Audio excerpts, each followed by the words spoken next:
Welcome, everyone. My name is David Cadabal. I am the Director of Communications and Christian Engagement at Telos, and you are tuning into a conversation about peacemaking in context. I think so many of us since October 7th and even before are aching for a way to engage this moment, for how we can pursue peacemaking, justice, and a future of mutual flourishing for Israelis and Palestinians right now. Through the course of this conversation, we hope that we give you a way to do that, a set of tools, resources, language even, to begin that work in your own life and to extend it out into your communities for the sake of all of our friends in the region, for our neighbors, even in our own communities, and for ourselves as well.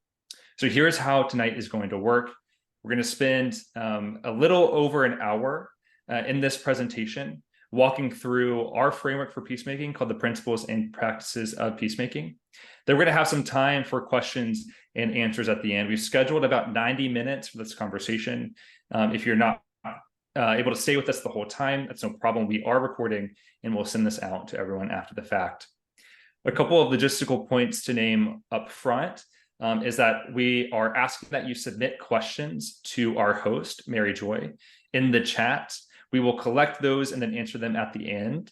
And we are actually asking that we are not opening the chat for conversation amongst each other. We have other spaces where we provide folks the opportunity to connect, to dialogue, to be in discussion, to build movement, but that's not the context of tonight. So we're just opening the chat for the space to offer questions to our host. As I mentioned earlier, I am the Director of Communications and Christian Engagement. So I'll be co-leading this session with my colleague, Sarah, and I will invite her to introduce herself now. Hi, everyone. Thanks so much for joining us tonight. My name is Sarah Sturm, and I'm a program coordinator, and we'll be walking you through this together. For those of you who are joining us at a Telos event for the first time, Telos is an American nonprofit working to build a world in which all can flourish by unleashing our power to confront injustice. We're predominantly Americans talking to our fellow Americans, but we've been doing immersive travel in Israel-Palestine for over 15 years and have a deep network of colleagues and partners on the ground there who speak into and inform our work. We're so excited you've decided to join us, and we're eager to give you some insight into how we approach Israel-Palestine as Americans working with Americans. So a little bit about our approach to Israel and Palestine. Well, our telos, our goal, and we'll talk about this more towards the end of this call or later on in this call, is that we are working for a time when the US and most countries around the world sustain the mutual flourishing of all Palestinians and Israelis. So as Americans, we are working to transform the way that our communities, our government, even the world engages in this region, engages in this part of the world, for the sake of a future where all Palestinians and Israelis can flourish together. We're going to talk a little bit more about what that mutual flourishing means in a minute, but we want to frame, this is how we're approaching this conversation. This is our framework.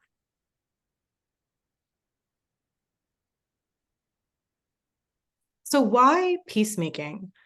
Peacemaking is the only way we get out of the situation we're in today. Violence is how we got here, but it's not how we get out of here.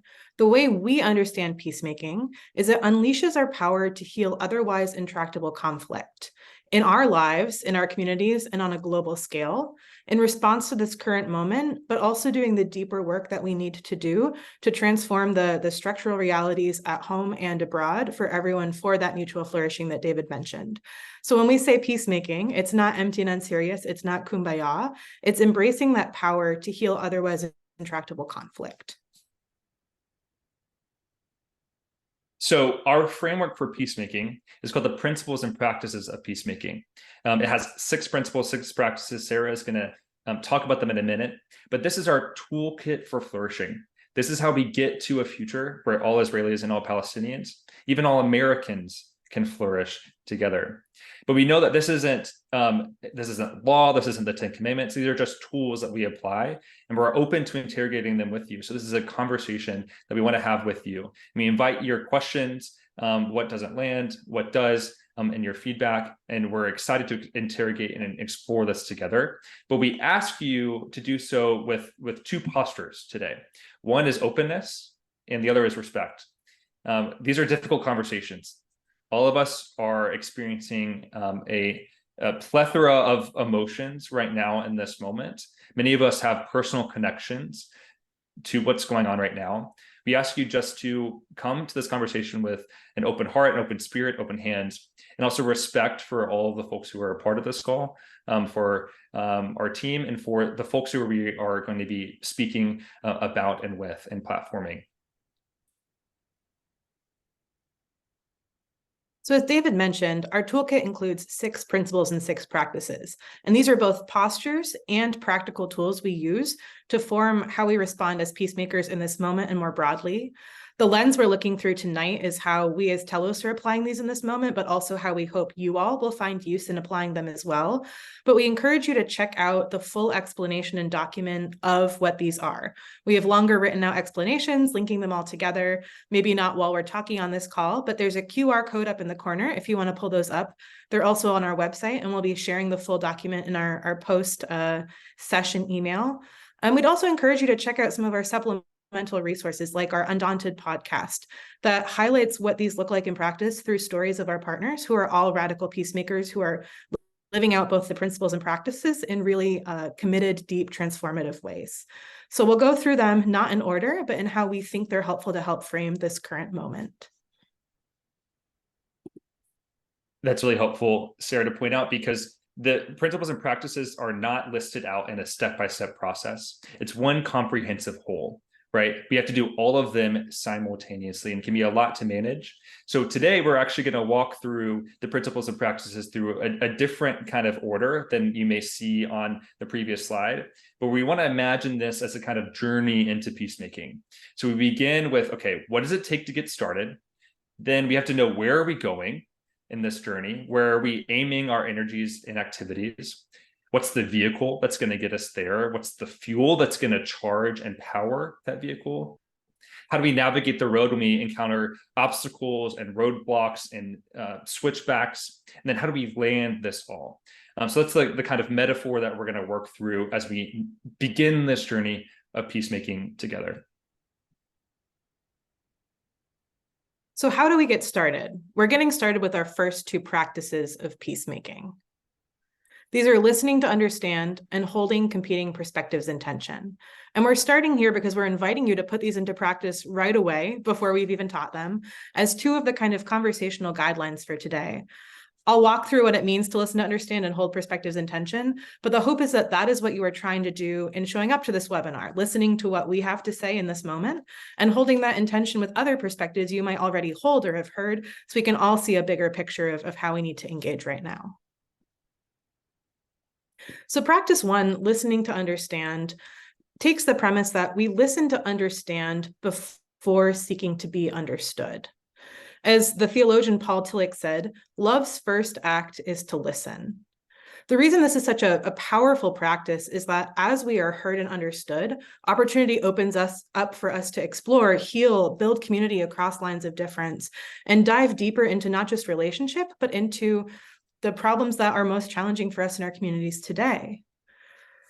Listening to understand isn't about letting go of our perspectives or our contributions. It's not saying I'm only going to listen and never speak, but it says when I'm encountering someone, I'm going to give them the gift of listening deeply to hear their full perspective story, what they have to say, without jumping in and rebutting or debating or refuting right away.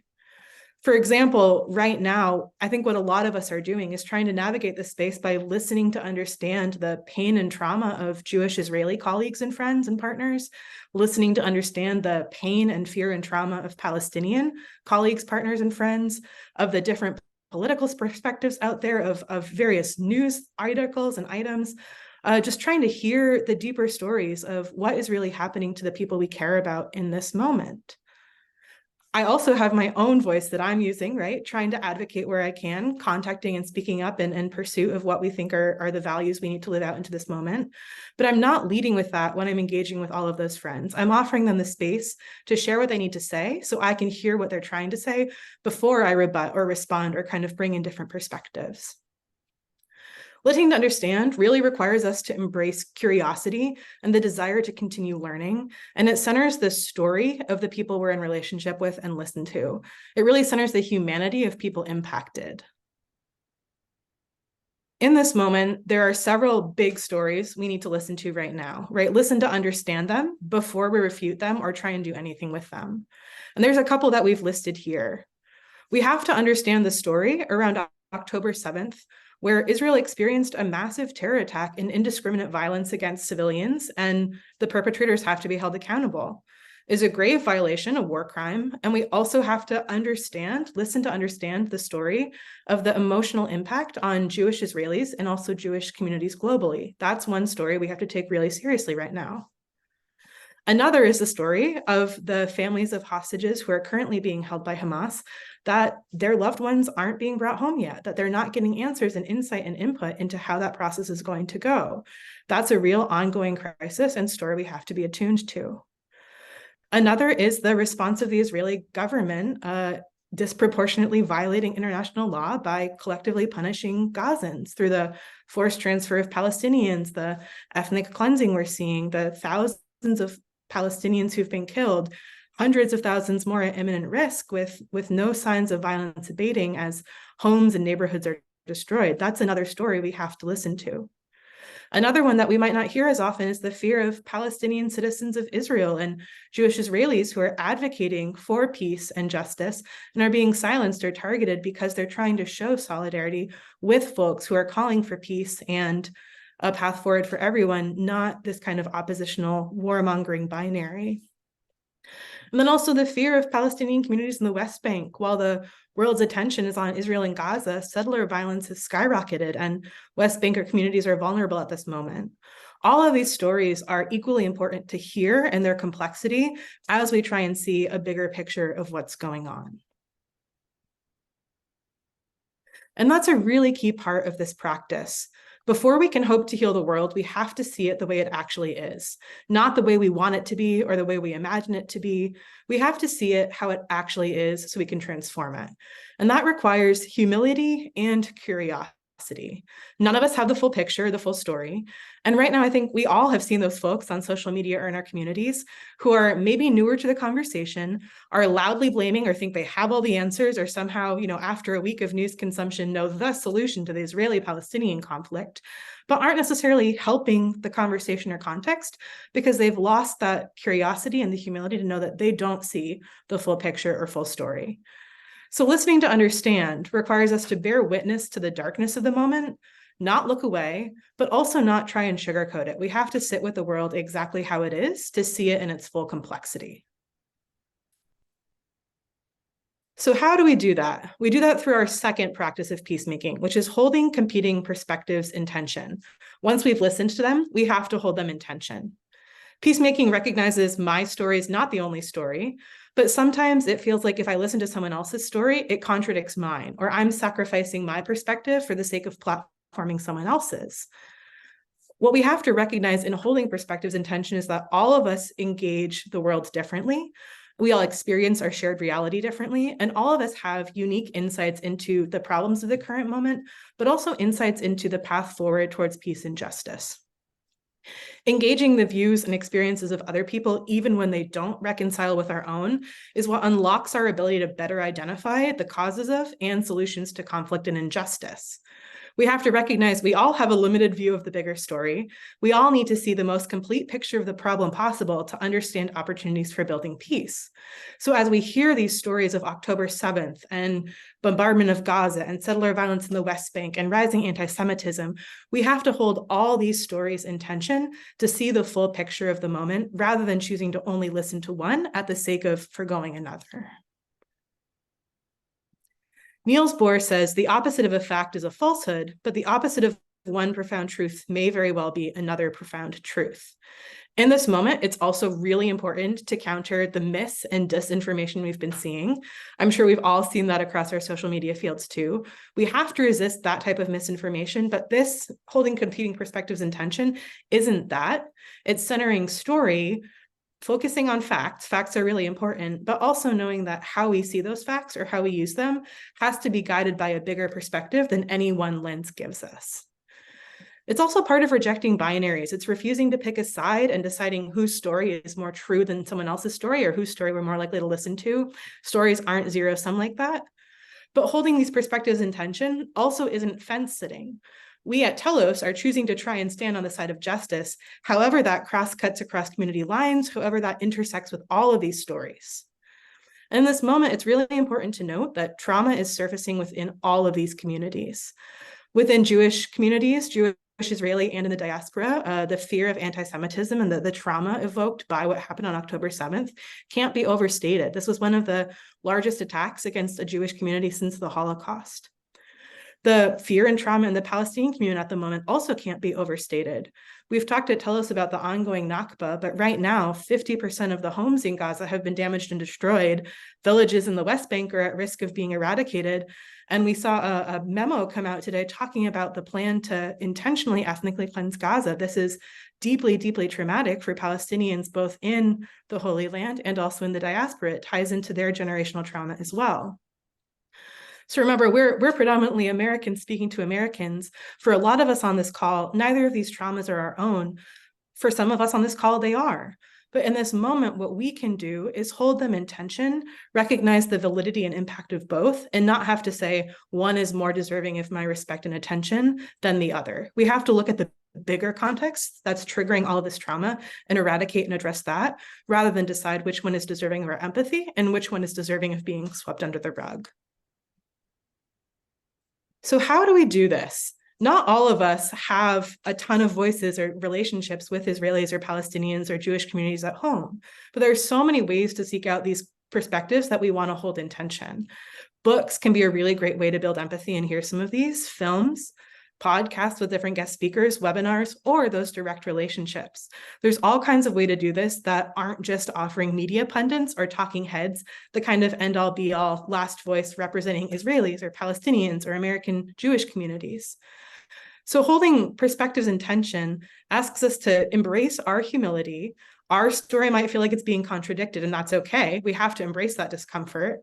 And by holding these perspectives and tensions, we're not choosing one story. We're pursuing that bigger picture of the problem to have a more expansive understanding of what we're trying to do as peacemakers, to dream bigger and have more creative ideas about how we can actually work for mutual flourishing, which is what David's going to talk about next. So the next question that we have to ask is, where are we going? What is all this for? Where are we directing our energy? I should say that telos is a Greek word that means our end goal, where all of our energies are directed, what we're aiming at, the kind of target. For us at Telos, as we mentioned earlier, that's mutual flourishing for Israelis and Palestinians both. So before I dive into what that means, I have to say up front that that's predicated on the truth that everyone has equal value, full stop. There is no hierarchy of human value. That undergirds and anchors all of the rest of this conversation. A life is a life is a life. And we reject any notion that one life is worth more than another, independent of any power analysis or historical context. And I should say that any framework for a solution that implicitly or explicitly implies a kind of hierarchy of human value, we reject on its face as unjust, despicable, and condemned to perpetual violence. And why is that? Well, there's no good future for anyone in the land without a good future for everyone in the land. This is what we mean by mutual flourishing, that peace will always remain elusive when the flourishing for one people comes at the expense of the flourishing of another people. You see, a status quo of security for me and my community at the expense of dignity for my neighbor will never bring peace. And the pursuit of freedom that denies the security and physical safety of my neighbor will also never lead to peace. So here is what we need to make mutual flourishing happen. We need equal measures of dignity, security, and freedom.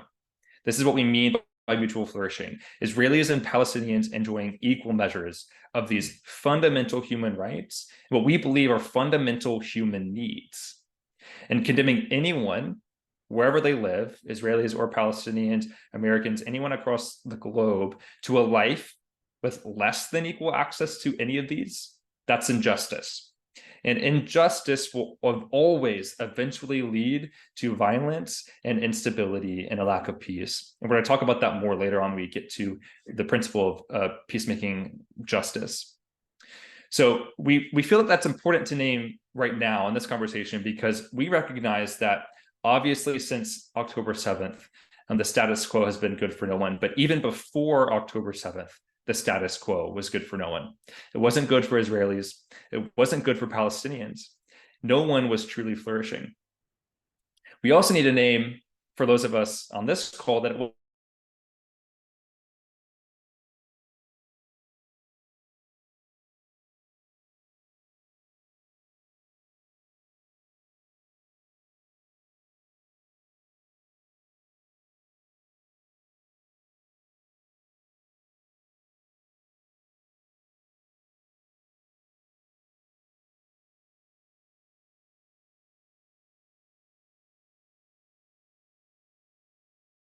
So we recognize that we need to push for a future of equal measures of dignity, security, and freedom. So we ask, what will bring us to that future? Well, right now, what we are saying at Telos, and you can find this on our social media and our newsletters, is a couple of things. One, an immediate ceasefire, which includes not only a return of hostages, but also an end to collective punishment and the siege of Gaza. This is the necessary first step to lead to mutual flourishing, but it's not a solution. It won't bring on its own dignity and security and freedom in equal measure. You see, we need also a transformation of the underlying structures that got us here, which means an end to the occupation and the system of control that most leading human rights organizations call apartheid across the West Bank, and any notion of a hierarchy of a human value within Israel, especially when it's legislated by the state. You see, this is also part of eradicating the violent ideology of Hamas, which feeds off of the despair of a life without any hope of flourishing, feeds off of the stealing of dignity, security, and freedom from those in Gaza. So the only way to a future of dignity, security, and freedom is also the underlying transformation of these underlying structures. And we get there, we get to this future of mutual flourishing when we recognize that our futures are interconnected. And this is part of what this concept of mutual flourishing rests on. And Dr. King said it best. He said this: all life is interrelated. All people are caught up in an inescapable network of mutuality, tied to a single garment of destiny. Whatever affects one directly affects all indirectly. I can never be what I ought to be until you are what you ought to be. And you could never be who you ought to be until I am who I ought to be. This is the interrelated structure of reality. And justice anywhere is a threat to justice everywhere. You see, how can we enjoy for ourselves what we deny our neighbor? We can't. Security, dignity,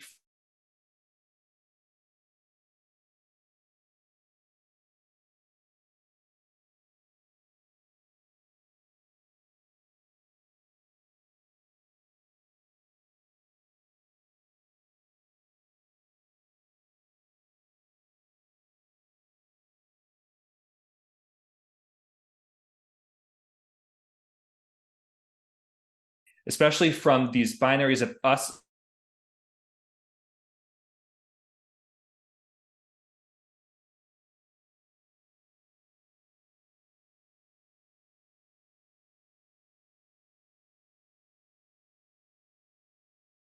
and freedom for a community. But what often comes with those positions is this requirement that they're, anti-Palestinian or anti-Israeli, right?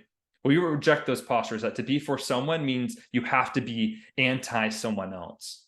Instead, we choose to see our neighbor where we would otherwise see an enemy, recognizing that our futures are tied together. It's also this recognition that human rights are not zero-sum.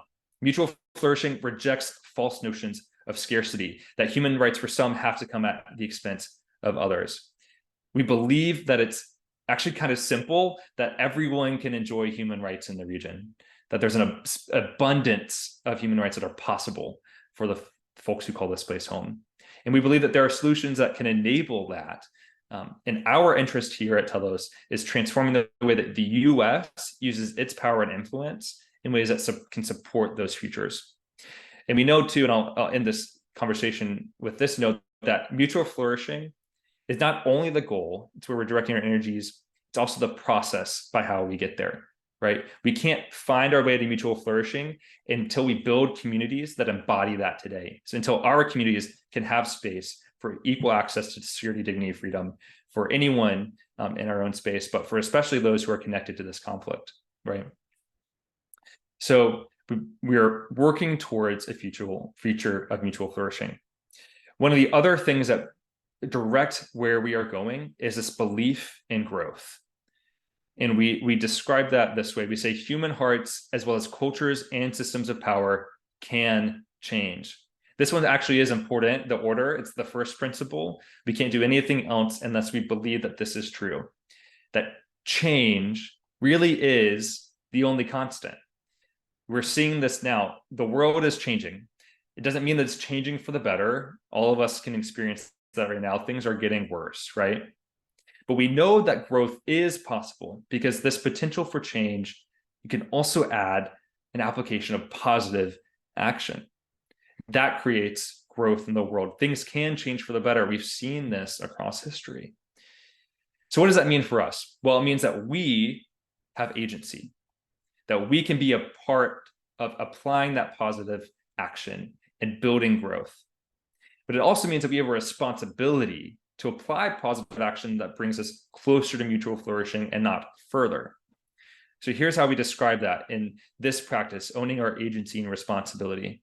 We say, we recognize that we and our communities often unwittingly do both good and harm. So we claim our agency and responsibility to repair harm and work for good. You see, one of the most important things that we try to communicate to folks as they engage in this space is the recognition that we are involved. We are a part of us. We as US citizens, we as global citizens, we are implicated, and we have been since the very beginning. You see, what our politicians say matters. The way our government intervenes matters. The way we create space for some stories and not others matters. And that government is beholden to us in our decisions. We live in a representative democracy. And that culture is created by us. We are the ones who tell the stories, use the language that create the culture. So it's not a matter of if we change the world, but how. Everyone in this call has immense agency over the lived realities of Israelis and Palestinians. And to be peacemakers, we have to claim that agency and responsibility by choosing to act for good. So here's what we say. We own our duty to leave this world better than we found it. This requires embracing discomfort and uncertainty and risk, but all of these things are necessary for growth. We know this in our own personal lives, right? It's also true of systemic injustice. Sometimes it means getting in good trouble, as the late John Lewis would say. To begin all this work of peacemaking, we refuse to give in to the lie that what we say or do makes no difference. We believe that we have agency, and we own our responsibility to use it to push for mutual flourishing. So that's the direction we're headed, but what is the vehicle that's going to get us there? Our next principle is that peace and justice are intertwined. Next slide, please. We know that working for peace without justice is unserious, empty, and dangerous. But we also know that working for justice without concern for healing and reconciliation can degenerate into violence and revenge. I'm going to spend a little bit of time talking about these two different parts of this principle of justice. So that first part, working for peace without justice, is unserious, empty, and dangerous. We have to draw in the context beyond the visible violence and understand that there is no peace without justice. As the Reverend Dr. Martin Luther King Jr. said, true peace is not merely the absence of tension, but the presence of justice. Too often, especially in Israel-Palestine, we see the absence of tension, the absence of headlines coming across the front page of our newspapers as peace, but we know that's not true. What we also know is that the status quo, as David said, for Israelis and Palestinians is and has been incredibly violent. For Palestinians, the invisibility of the structural violence of 16 plus years of the illegal blockade of Gaza and over 6 years of military occupation of East Jerusalem and the West Bank is violence. What most international human rights groups currently call a system of apartheid means that Palestinians for decades have been systematically denied equal rights. They've been dispossessed of land, wealth, and culture, and denied hope for a future of flourishing. Through restrictions on freedom of movement, demolishing homes, forcibly transferring communities, and arbitrarily detaining folks for up to 6 months through the practice of administrative detention, the status quo that doesn't make the news headlines all the time is incredibly violent for Palestinians in very concrete and direct structural ways. But it also harms Israelis, and that's something that isn't always talked about at the same time. And it harms Israelis in a different way, a less direct way than it harms Palestinians sometimes, but it does harm them, and that's important to see so we can, again, see where injustice is so we can work for justice. Most Israeli teenagers are conscripted into the IDF and serve military service. And as we know from partner organizations who work with former soldiers, a lot of them are forced into morally compromising situations that leave them traumatized or ask them to do things in the name of security that go against their morals and ethics, and they would rather not participate in. They're asked to see Palestinians as enemies, not partners in peace. It's also incredibly sad and tragic that Israelis, most of them, fear their neighbor states or fear their neighbors both locally and internationally, and have been subject to unjust terror attacks, not just this month or last month, but throughout the decades. The Jewish diaspora experiences anti-Semitism, right? We've seen anti-Semitism rise over the past few years. That's a harmful status quo for the Jewish community globally. And anywhere there's a belief in supremacy or a justification for oppression, that comes at the cost of our humanity. We know that from the US's engagement with slavery and white supremacy, and the necessary cultural logics that make the occupation possible harm the humanity of Israelis who see that as the only way for their own security. So what's happening right now on the ground is incredibly deserving of our attention right now. We have to act imminently, but we also know that what's happening, or what happened on October 7th, didn't shatter peace. What's happening now is just compounding the underlying structural and cultural violence that already existed right below the surface that we have to see in context with what's happening now so we can, again, work for peace and justice for everyone. So the second part of that working for justice without concern for healing and reconciliation can degenerate into violence and revenge is equally important to understand. And that's what we're seeing right now is the Israeli response to bombing Gaza. The destruction of over 50%, or the partial destruction of over 50% of residential dwelling places, is blatant revenge. The violent rhetoric about Palestinians in Gaza being human animals dehumanizes all Palestinians. That's leading the path towards revenge, not the path towards reconciliation. And we don't mean the kind of kumbaya reconciliation, but one that has to be part of a future of mutual flourishing. Justice isn't about flipping the tables of power or getting revenge, right? It's about building a new, different type of table where everyone has access and everyone has justice and everyone can belong on the other side of violence. We know that justice is the only way to any kind of durable and lasting peace, one where all violence is held accountable. That's what it means to be oriented towards reconciliation and healing. And when I talk about that, it's really important to understand the difference between accountability, revenge, and exoneration. What we need is accountability for violence and injustice, and especially war crimes, wherever that shows up. Justice means equal treatment and equal accountability. Justice isn't revenge, but it's also not exoneration. It's not saying we're going to let bygones be bygones or have to move forward. It's saying the path forward is through accountability for those who have committed harm, whoever they are. Accountability tied to justice requires that we use the same standards for those who commit crimes or mass atrocities, regardless of who they are. And at Telos, our standard is international law and human rights. Goes without saying, October 7th was a war crime. Holding hostages in Gaza is a war crime, but Israelis holding Palestinians in administrative detention is also a crime that has to be held accountable. And the collective punishment in Gaza is a war crime before and after October 7th that has to be accountable. As I mentioned before, we saw the leaked internal memo naming ethnic cleansing of Gaza as a goal. Israel has to be held accountable for that. Settlement expansion in the West Bank and the ongoing military occupation of indefinite length in the West Bank and East Jerusalem that systemically dispossesses Palestinians and violates international law, that has to be held accountable. So how do we do that, right? We're holding all of these things in tension. We're listening to understand the problems. We do that by calling out these violations wherever we see them, whoever is committing them. We don't pick and choose who to hold accountable. Even if we feel like doing that, maybe not make us look like the perfect good side, right? None of us are that perfect, innocent, totally blameless that side when it comes to holding folks accountable for crimes we've committed against others. And in this moment, I think it's really especially important to name that the kind of ceasefire we are calling for is not exoneration. It's saying we have to stop the revenge, and we can use existing structures and mechanisms to use accountability to get to justice for the harm and crimes that have happened. It's not exoneration. It's the first step to stopping immediate bloodshed and revenge so we can work for that deeper accountability. And that's super important because this type of true justice is the only thing that enables the possibility of mutual flourishing. Cycles of revenge never will.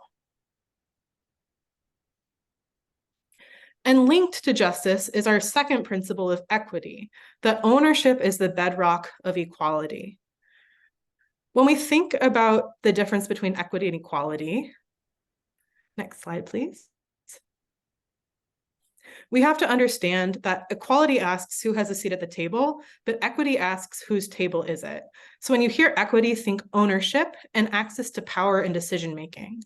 Without agency over your decisions or your life, there isn't peace. Peace can't be imposed. The absence of tension, an imposed absence of tension, isn't peace without the presence of justice and also an equitable stake in self-determining what the future looks like.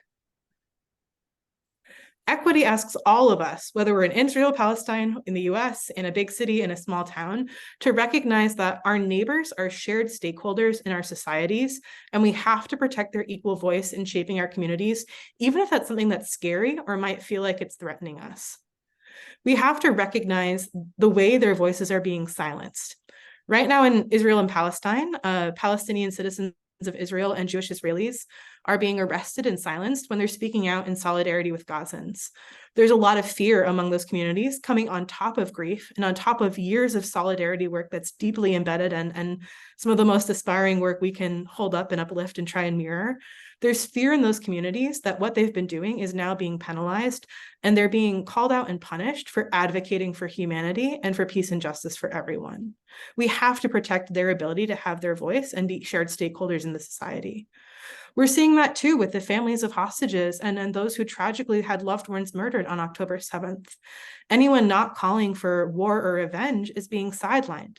Families of hostages who are saying, why aren't you doing enough to get our loved ones back, are being sidelined. They're not having an equal voice in shaping this moment. And on a much bigger and longer term scale, the Palestinian community has been siloed in international institutions for decades, and their rights haven't been protected by democracies. When we look at the situation in Gaza, we need equity on the ground. Hamas hasn't represented democracy for decades, and Gazans need an equitable stake in being able to actually shape the lives and realities that govern them. But when we talk about equity, it's also equally important to talk about and recognize the presence and imbalance of power. With greater power comes greater responsibility. Legally, Israel occupies East Jerusalem, the West Bank, and the Gaza Strip. And under international law, the occupying power has a duty to administer those areas. When that duty is violated, we have to call it out, regardless of what is happening there. Remember, we want to work for accountability universally, but how much time we spend talking about the relative responsibility of different parties and calling them out is going to be based on the implication and won't be the same because of these power differentials. Peacemaking won't always look like balanced talking about different sides and responsibilities, but will always look honest about talking about implication, responsibility, and the need for accountability. Because there are power differentials, there's a difference in responsibility differentials for changing unjust status quos and realities. And because of that, different actors need different amounts of our time, our advocacy, and attention, especially where we have access. Communities that do have access to influence and power have a greater responsibility to transform harm into flourishing because they have more relative power, and that includes us. One of the deepest ironies to me of the entire situation in the relationship between the US and Israel-Palestine is that most of us as Americans have more influence over the lives of Palestinians than Palestinians in East Jerusalem, the West Bank, and Gaza do over their own lives. And that's because of the role the US government plays. So we can spend more of our time advocating for the US involvement, shifting in a direction we want to see, than we do advocating in other places, because we have relatively a lot more power than other folks who'd have less power, even if they have the same work to do in their own communities. And with equity and justice, it's really important to ground both of these in the idea that we're working to transform societies, not invert hierarchies. The goal of equity and justice is not to have power over another people, but to have the ability to self-determine the type of flourishing future we want everyone to have.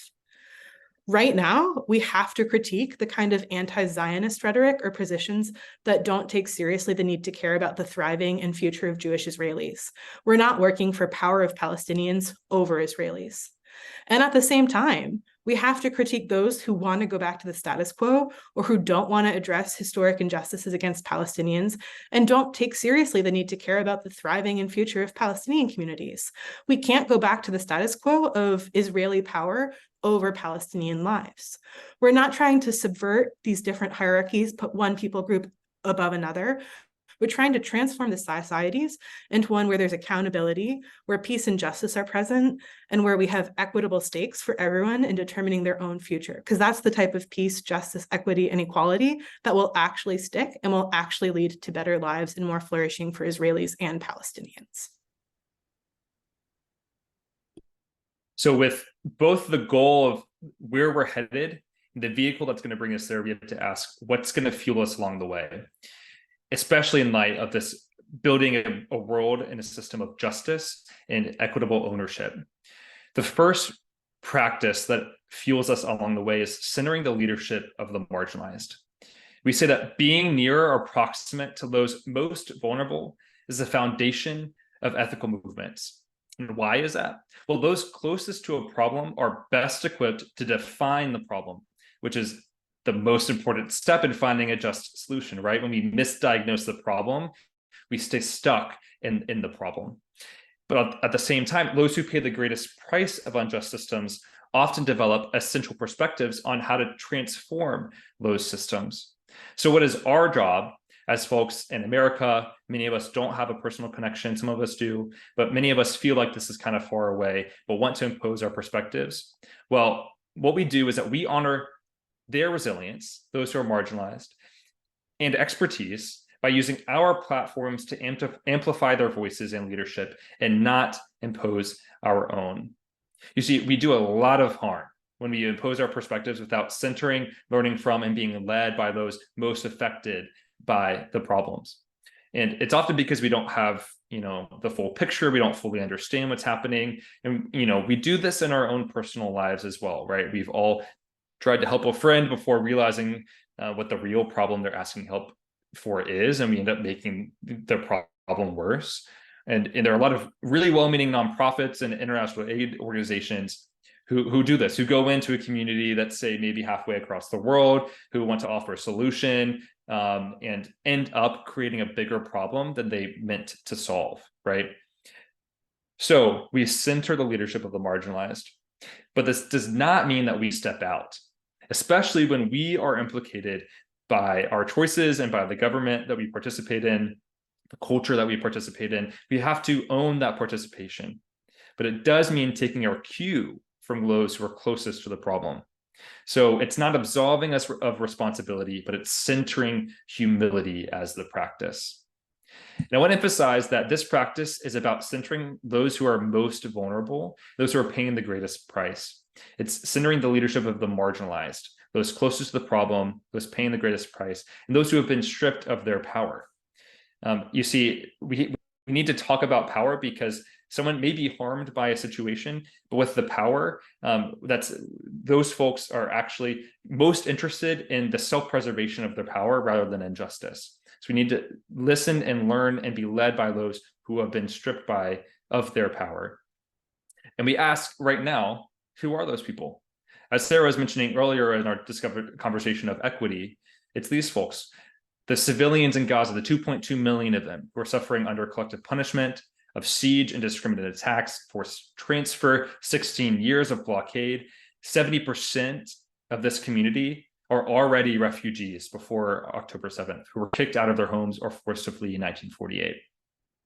We also talked about the families and friends of hostages and those murdered and killed on October 7th within Israel, who are being silenced right now, many of whom are protesting and asking for an end to the collective punishment and the weaponization of their grief against vulnerable and innocent civilians in Gaza. Also, Palestinian citizens of Israel and Jewish Israeli activists and partners. Palestinian citizens of Israel represent about 20% of the population in Israel and have long been excluded or sidelined in the political process. Also, Jewish Israelis advocating for a future of mutual flourishing. Both of these communities right now are being silenced, arrested, threatened, doxxed in some cases, and marginalized. So what we need to do is center their voices and what they are calling for. And what they are calling for right now is a ceasefire. It's an end to this deepening spiral of violence. And as we've mentioned before, and we will repeat again and again, this is not the solution. It is the necessary next step to get us back from the brink and prevent more bloodshed. So what we need to do as peacemakers is center and amplify their voices, what they're asking for, following them on social media, amplifying their calls to action. And when they are silenced, also using our voices to amplify what they're calling for. So advocating for justice and peace requires amplifying and centering the leadership of the marginalized. But it also requires that we value all human life with dignity. This is also part of the fuel. And what that looks like, as we call it, is nonviolence. Here's how we define that. Active nonviolence promotes freedom and justice and is grounded in a spirit of love and hope. Creative and clear resistance against all forms of violence, direct, structural, and cultural, heals our world and paves the path to reconciliation. So in order to begin the work of nonviolence, which is the fuel that's going to bring justice and equity, we have to understand what is violence, right? Well, there are different forms of violence. There's direct. This is the punch. In the context of the past couple of weeks, this is the rocket attack. This is the airstrike. This is the taking of hostages. That's direct violence. All of us know how to name that, right? But there are other forms of violence that need our resistance too, namely structural violence. This is the system of laws and institutions that behind the scenes, maybe we don't always see, but are actually robbing folks of justice, of equity, of dignity, security, and freedom. In the context of the West Bank, this looks like a system of occupation, right? Where there's a system of checkpoints that make it impossible for Palestinians to move freely across their communities, or even the legal realities that make it essentially impossible for Palestinians to build structures on their own land, which then justifies the demolitions of their homes. That's structural violence. There's also cultural violence. These are the stories, it's the language that we use that dehumanizes someone or a people that ultimately then come to justify the structural and direct violence against them. The context of the past couple of weeks, we've seen this with claims that Palestinians are, quote, human animals, or the anti-Semitism and the anti-Jewish rhetoric within the Hamas charter. That's cultural violence. But what you need to name in this conversation is that nonviolence is not violence, it's not abuse, but it's also not passivity or acquiescence, what we call non-violence. Nonviolence is this beautiful synthesis of the two. It takes the force and the strength of violence, the ability to change behaviors and coerce, which can often become abuse, right? But it also takes the non-abuse and non-harm of non-violence and puts them together. And what you get is no-hyphen violence, which is neither participating in abuse nor accepting it.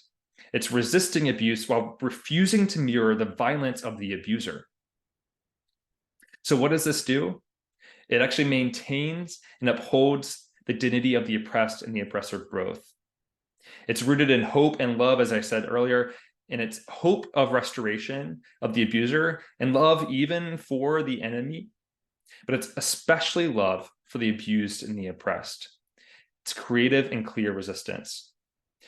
You see, resistance is necessary to confront injustice. Refusing to confront injustice against me is to accept that my life is worth less than yours. And that's unacceptable, right? So injustice must be confronted and resisted. That's an act of claiming dignity. But nonviolent resistance dignifies the oppressed by liberating them from the self-destruction of violence. Howard Thurman, a theologian of the 20th century, a mentor to Martin Luther King Jr., spoke about this in his seminal work, Jesus and the Disinherited. He was writing to those, quote, with their backs up against the wall. And his thesis is that the first act of liberation must be of the self from the lie of their own worthlessness that oppression and violence force them to accept, try to force them to accept. Nonviolence helps us see our own value and dignity without also contributing to the self-destruction along the way of the participation in violence. Because you see, and as Sarah mentioned earlier, those who oppress others lose touch with their humanity. Violence is self-destructive. It harms the human spirit, and it also begets violence. It's the third law of physics for those of you who enjoy science, like myself. Every action has an equal and opposite reaction. When we enact violence upon another people or another person, we enact violence upon ourselves. It's an equal and opposite reaction. Violence harms us too when we participate in it. We become desensitized to our own humanity when we participate in oppression and violence. But it also invites more abuse and harm upon us. You see, violence begets violence. It can only deepen itself. So nonviolence is this creative and clear resistance to injustice that upholds our dignity without succumbing to the self-destruction of participating in injustice.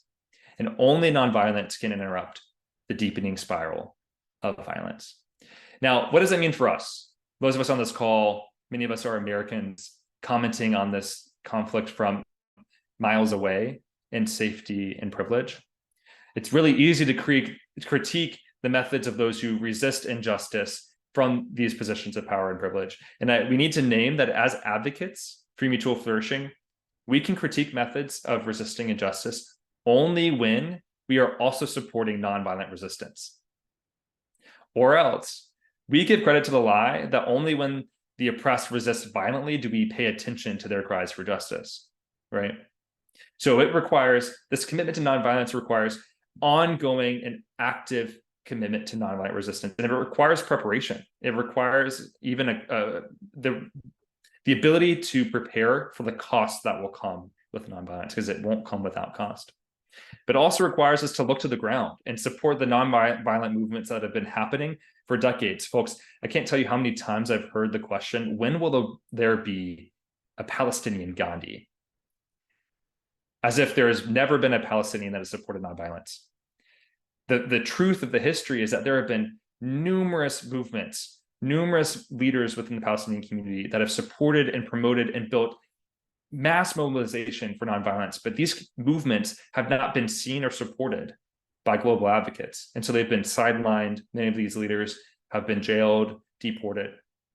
Our work as peacemakers is to do the preparation, the active and consistent commitment to nonviolence in our own practice, but also support those on the ground who are doing that right now. We have to begin by building better relationships with them today. So how do we keep navigating that road? This is a lot, but where do we keep going? How do we keep driving that car and moving forward? The next practice is that principle is that authentic relationships across lines of difference fuel transformation. And what we mean by this is we start this work at home. It's not about conflict or injustice that's thousands of miles away. It's how we choose to show up in our own communities. We have to build deep relationships within our neighborhoods, within our communities, with folks who we might not see as neighbors, but we know are. And if we can't do that with people directly, we do that through partners of partners or through institutions like Telos, who platform voices or bring folks in and help humanize folks who otherwise are dehumanized in headlines and coverage. What do we mean by authentic relationships? Well, if relationships fuel transformation, they have to be authentic. And that means that they're reciprocal and expansive.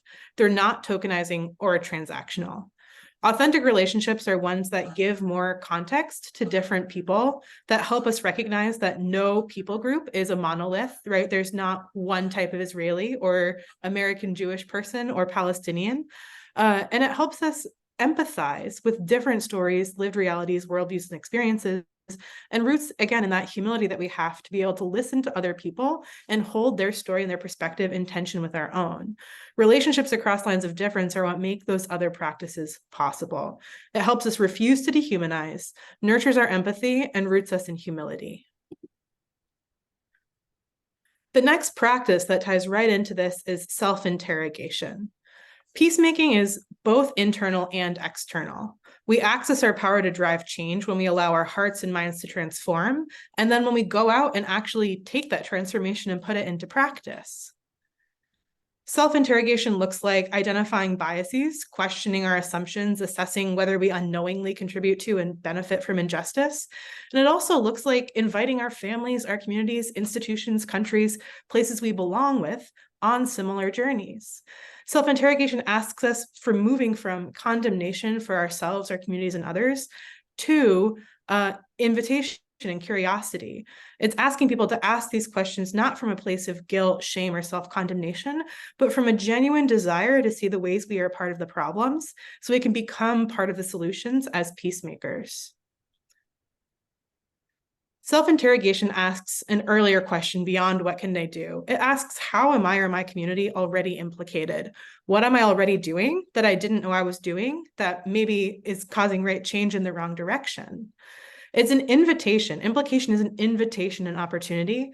Again, it's not about collective guilt. It's an invitation to be part of transformation of our own communities into deeper health and humanity.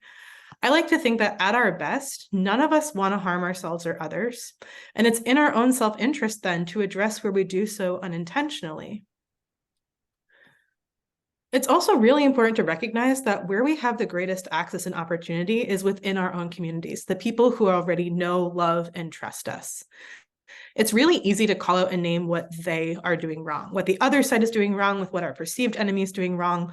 It's a lot harder, but also more powerful to call out and address what we are responsible for, but it can also be isolating. I'm sure we've all had instances, right, where to turn around and offer an opportunity to self-interrogate to our friends, our colleagues, our communities results in us being ostracized. So it takes an incredible amount of courage to do this work of inviting our communities on this journey with us, rather than staying silent and passively saying, well, I see the ways we're committing harm, but it comes at too high a cost to me to try and call it out. It's harder, but also more powerful to address what we are doing in our communities and to harness that unique access and opportunity to really invite us into being part of the solution. So right now, our invitation to you all in self-interrogation tonight in an ongoing way is, as we advocate, asking these questions. How am I responding to my implication as an American, maybe as a Christian? How am I inviting my community to do that? But then also, really importantly, is that self-reflexive question of, how is my advocacy unintentionally harming others? We all have the capacity to do harm unintentionally when we're trying to do the right thing and advocate for peace and justice. And we're seeing this a lot right now from folks who are trying to come out strongly in support of Israeli security and folks trying to come out strongly in support of Palestinian liberation. And we have to call out the unintentional harm or intentional harm when we see it. Anyone right now who's justifying the deaths of Israeli and Palestinian civilians in pursuit of either liberation or security for the community they care about has to be called out or invited in, has to be offered the opportunity to self-interrogate the way that what they're saying isn't actually leading to mutual flourishing, and so isn't actually constructive or working for justice or the type of peace that's going to benefit everyone in the region. That looks like inviting them to self-interrogate the way the words they use or the way they're showing their solidarity intentionally or unintentionally harms others. It's never justifiable. It doesn't lead to liberation or mutual flourishing. We have to do that with our communities, our people. It's way less effective if we're talking about what they over there need to do. We don't have access. They're not going to listen to us. It's a lot more effective if we're doing that with the folks who know us, trust us, and see us as partners in the work that they're trying to do. And this is also why we really need to advocate in the US as Americans. We know that we're implicated and our members of Congress are responsible to us. Just some facts about US implication, it making this violence more visible. Prior to the invasion of Ukraine, Israel was the biggest recipient of foreign aid from the US, receiving billions of our tax dollars in military support. The US regularly uses our veto in the Security Council against resolutions that call out injustice, like ones that condemn settlements as violation of international law. And especially for anyone in a Christian community, we have to look at the way theologies are weaponized against one group of people in favor of another. So we all have that opportunity to call out violence that is unintentional or intentional in the pursuit of liberation or security for the side we care about, and invite our communities to see that really, we know at Telos, we believe deeply, the only way to a peaceful and just future for Israelis and Palestinians is to work for mutual flourishing, freedom, dignity, security, self-determination for both people in equal measure. So how do we land? We've started on this journey. How do we bring it all together? Well, as Sarah was just saying, the implication that we may uncover under the process of self-interrogation can be overwhelming. We have to remember, wherever there is implication, there is also opportunity. So the last practice of peacemaking is advocate. We recognize that we have agency, we own our responsibility, and we get to work. What are the ways that we can do that right now? At Telos, we've been resourcing our network. We've been providing ways that anyone today can begin to advocate for a future of mutual flourishing for Israelis and Palestinians, which is also not only an end to this current crisis, but also an investment in the future beyond when the headlines move on, right? When the world begins to look away, because it will. That's just how the world works. But we choose as peacemakers to continue to lean in and advocate on behalf of all of our friends in the region and even ourselves, right? So here are just a short list of ways that you can do this work. You can advocate, you can put it all together in practice right now. One, call your member of Congress, your representatives. We have a script set up already for you on our website that you can use when contacting and speaking with your elected officials. This matters, folks. We've already seen ways in which changing conversations and pressure on our government has exerted pressure on the situation in Israel-Palestine. The first aid convoy to enter Gaza happened because of US pressure. There were a partial return of the communications in Gaza after Gaza was blacked out by the Israeli military, happened because of US pressure. It's making a difference, and we cannot let up.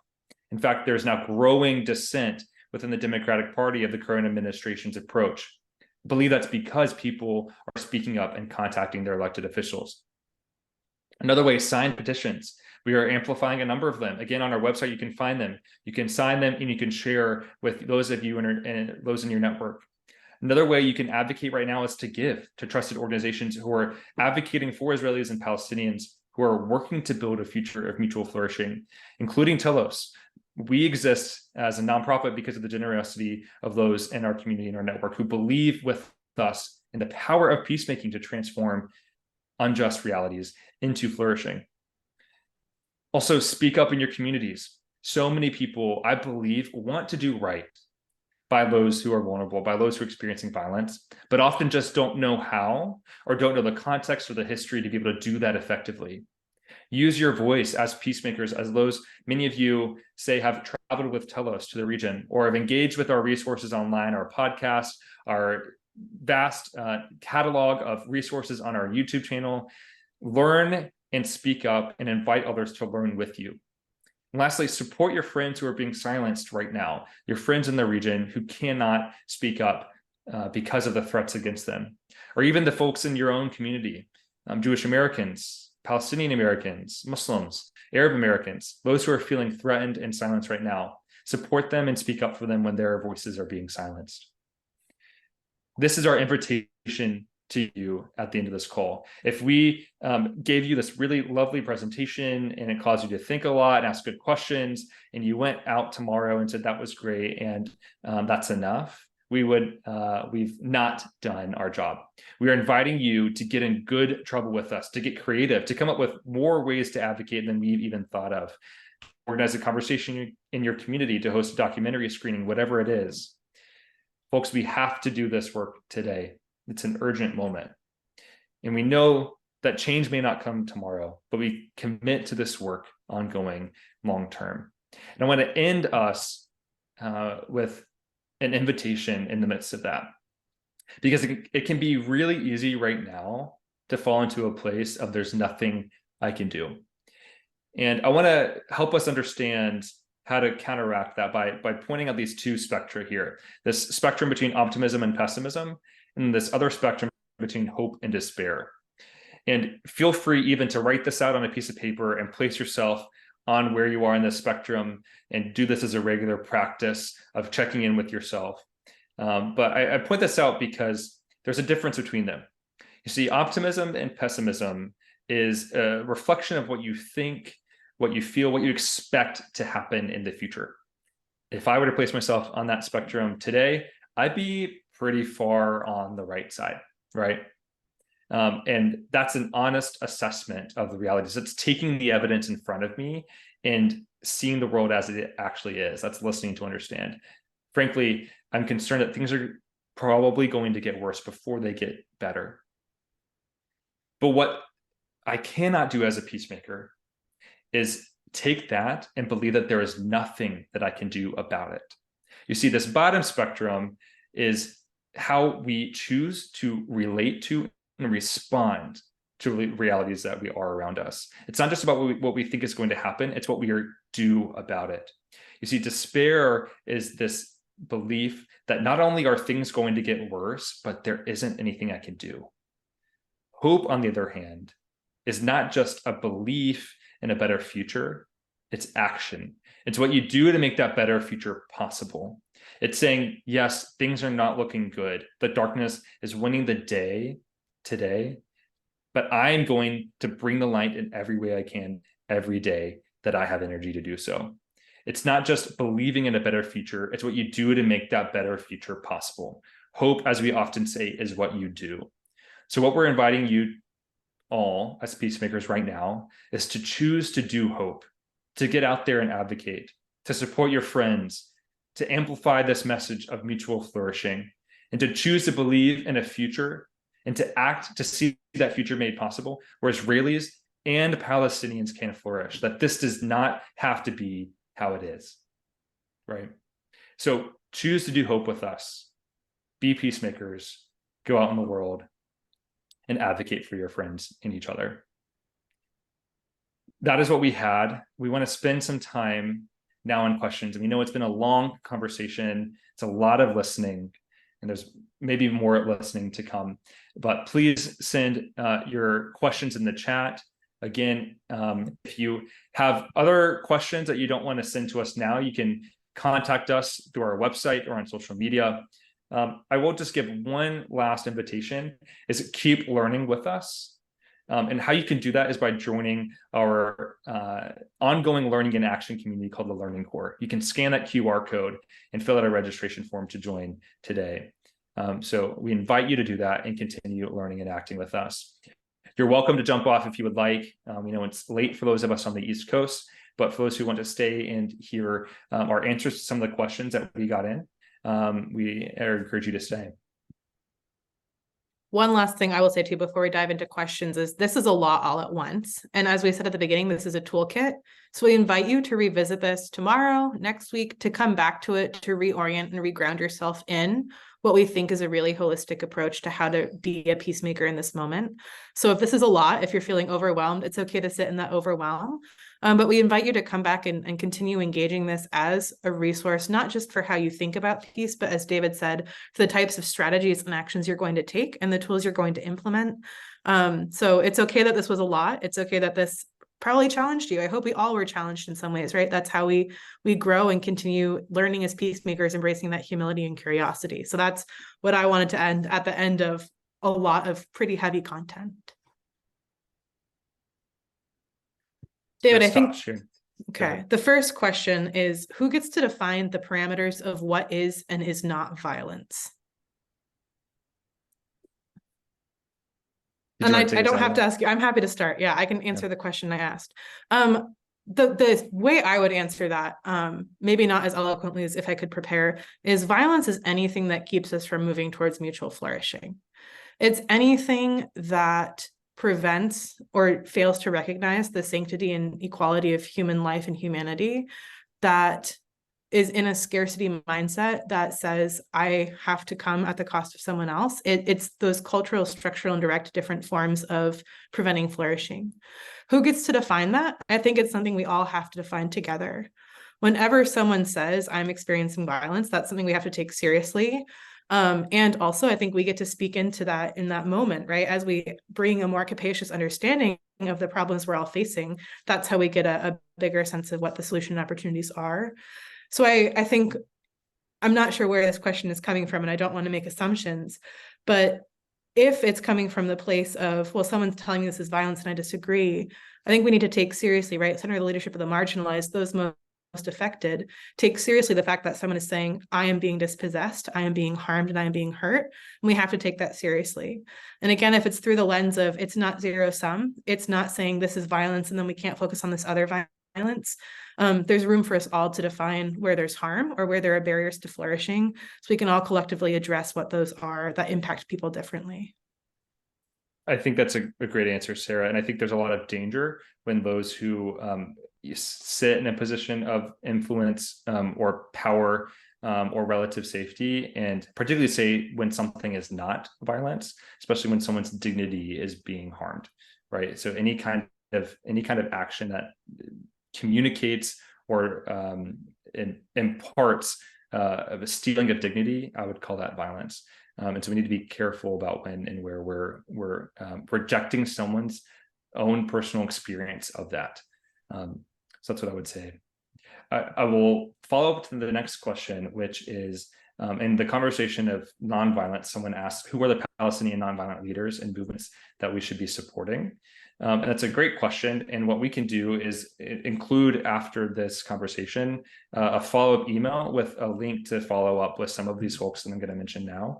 But some just off the top of my head are folks like Issa Amro, who's a Palestinian in the West Bank, who's been a proponent of nonviolence for a long time. Fadi Quran, we interviewed him. He's a Palestinian nonviolent activist. He's actually, we interviewed him for our podcast, Undaunted, Conversations with Radical Peacemakers. We can share that conversation after the fact. Holy Land Trust is particularly a Palestinian Christian community that promotes a path of nonviolence in the region.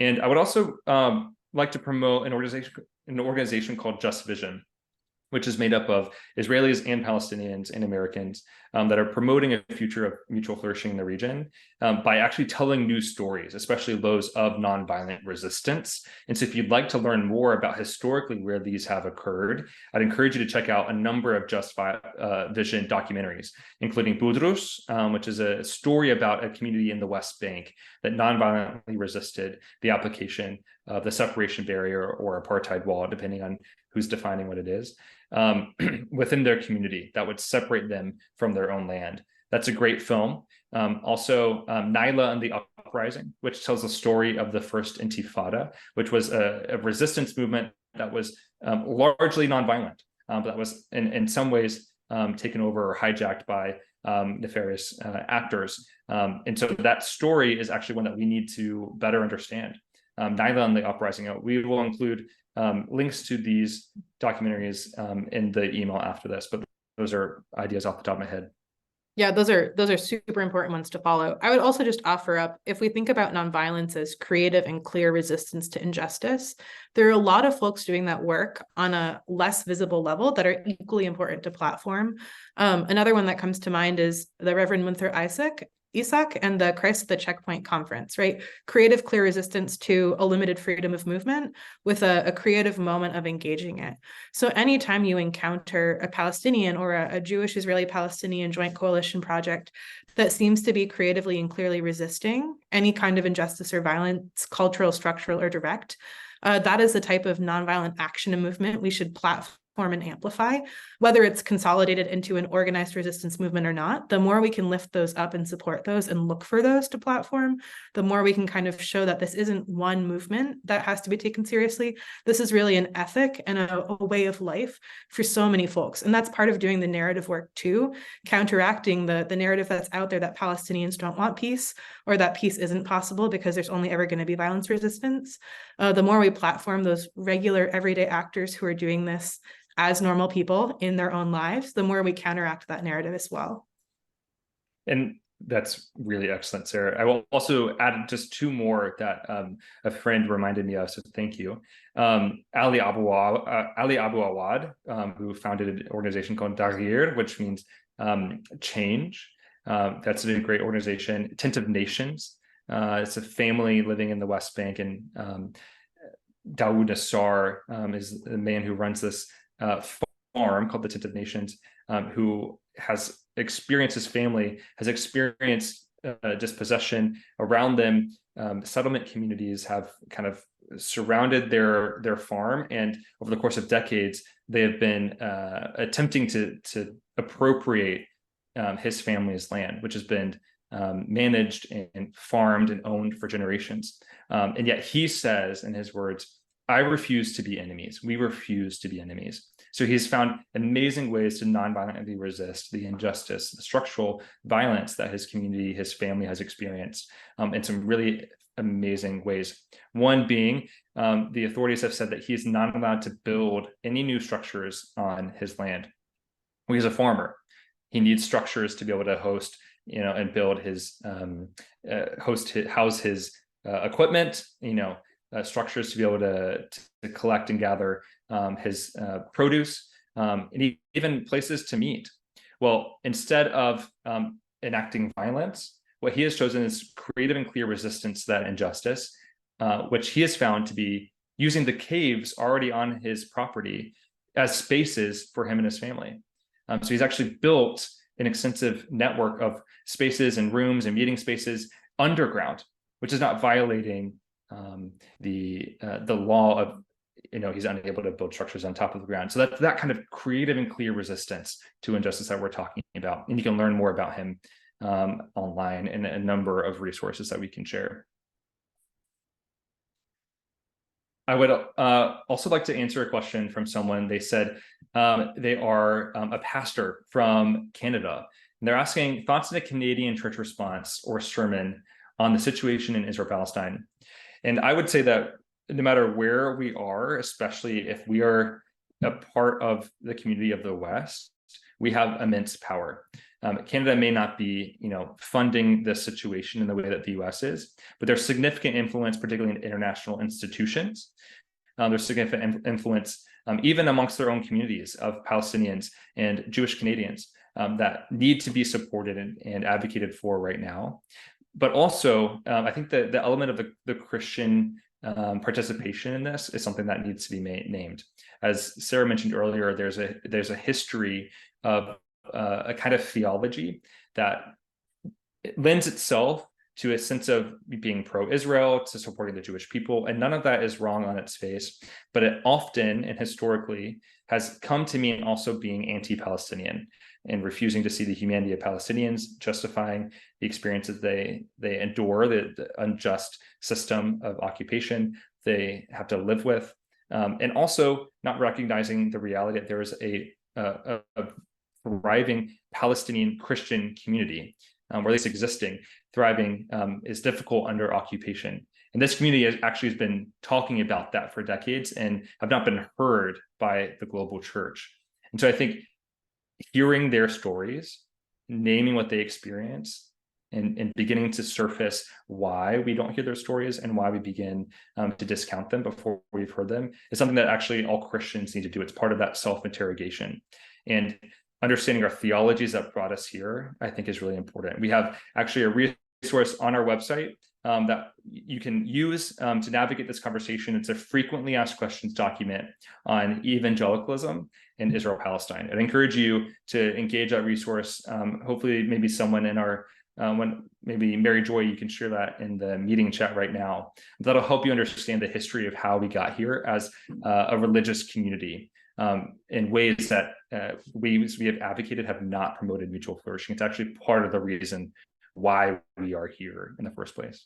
One thing I would add to that too is the Christian history of anti-Semitism is long, brutal, and tragic. And this is an opportunity, I think, especially as Christians in the West, whoever identifies that way, to recognize that and to be extra sensitive to ways that our Jewish neighbors and friends and community members are feeling threatened. And right, we know at Telos it's another truth that speaking out against anti-Semitism has to go hand in hand with advocating for Palestinian rights. It's part of the same human rights framework.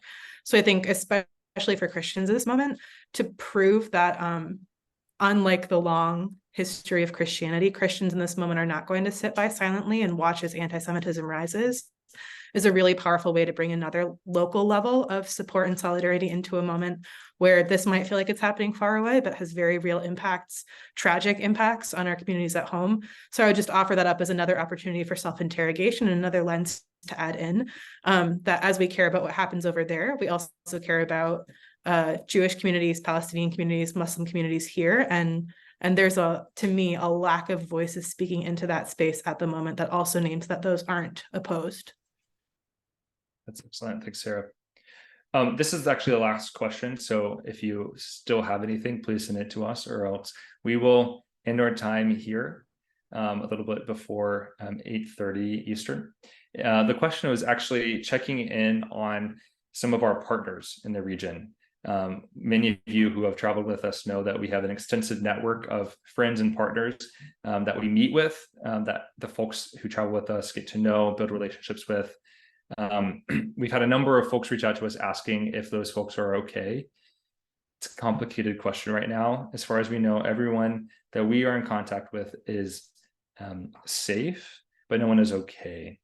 And the trauma of this moment is ongoing.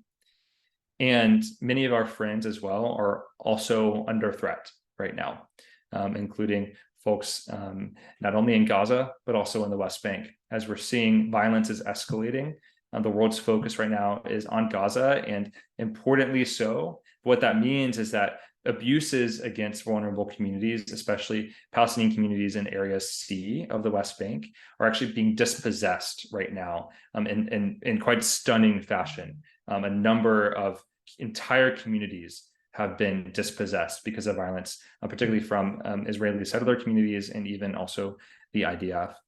So our friends right now are actually not okay, and many of them are not safe.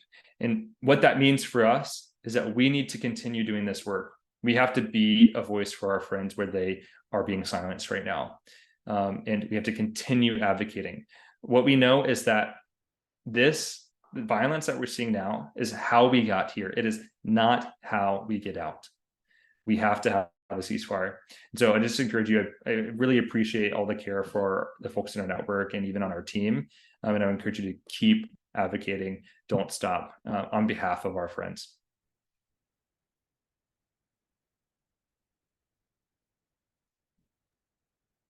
I don't see any more questions, so we can, miracle of miracles, end a few minutes early. That almost never happens. But I hope that's because you all have taken a lot in and are mulling it over and digesting it.